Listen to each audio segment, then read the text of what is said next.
ভূস্বর্গ দেখতে ইচ্ছা করে না এরকম মনে হয় কেউই নেই।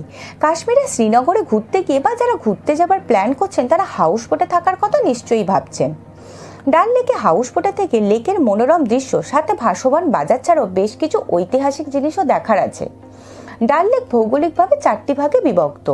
গাগরিবল লোকাল ডাল যা স্মল ডাল নামে পরিচিত, বট ডাল যা বিগ ডাল নামে পরিচিত এবং নাগিনকে ধরা হয় একটা ইন্ডিপেন্ডেন্ট লেক হিসাবেই। ডাল লেকে গিয়ে কি দেখবেন চলুন জানি। চার চিনার এর অন্য নামও আছে, যেমন চার চিনারি, রপাল্যাঙ্ক বা রূপাল্যাঙ্ক। চার চিনার ডাল লেকের ওপরে অবস্থিত একটা দ্বীপ যার চার কোণে 4টে চিনার গাছ আছে। চার চিনার ডাল লেকের লোকাল ডাল মানে স্মল ডালে অবস্থিত। চার চিনার দ্বীপটিকে সিলভার আইল্যান্ডও বলা হয়, তৈরি করেছিলেন ঔরঙ্গজেবের ভাই মুরাদ বাক্স। ডাল লেকে হাউস বোটে থাকার কনসেপ্ট এনেছিলেন ব্রিটিশরা 19 সেঞ্চুরির দিকে, কারণ তারা গরম সহ্য করতে পারতেন না, তাই গ্রীষ্মকালে পাহাড়ে থাকতে যেতেন।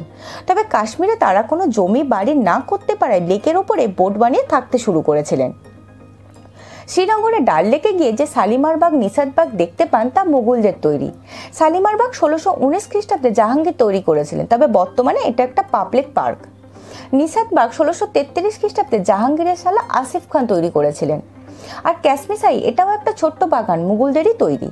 এই শালিমার বাগ, নিষাদ বাগ, ক্যাশমিসাই প্রত্যেকটাই ডাল লেকের ডান দিকে অবস্থিত এবং পেছনে জাবারভান পাহাড়। কি অপরূপ দৃশ্য, তাই না? নতুন কিছু জানতে হলে স্ট্যাগারিং ফ্যাক্ট চ্যানেলকে ফলো করুন।